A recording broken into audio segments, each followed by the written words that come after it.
اب یہ کون اتنا طاقتور ہے کہ ہائی کورٹ کے فیصلے کے باوجود وہ حکم کرتا ہے کہ جناب عمران خان کو نہیں دکھانا، اور وہ نہیں دکھاتے؟ کون اتنا طاقتور؟ اور یہ جو ہمارے اوپر، جب سے میں یہ دیکھا ہے، ایک آدمی جب سے آیا ہے اس کو ایک پوزیشن پہ لگایا ہے، میں نام نہیں لیتا کیونکہ پھر سینسر ہو جائے گا، اس کو بھی پتا ہے، قوم کو بھی پتا ہے وہ کون ہے، جو اس نے ظلم کرنا شروع کیا سیاسی کارکنوں پہ۔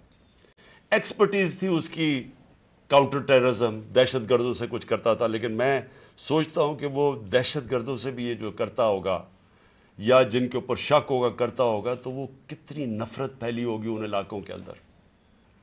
پھر ایک اور ڈرامہ ہو رہا ہے،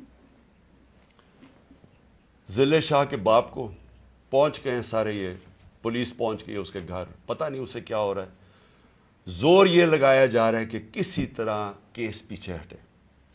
جب سب کو ضلع شاہ کے والد نے بتایا کہ کل کیا ہوا ہے، آئی وٹنسز ہے، انہوں نے دیکھا اس کو اس پولیس وین کے اندر، جو پریزن وین تھی، وہ دیکھا سب نے، ان آئی وٹنسز کی سٹیٹمنٹ ہے کہ ہوا کیا، گواہ بیٹھے ہیں۔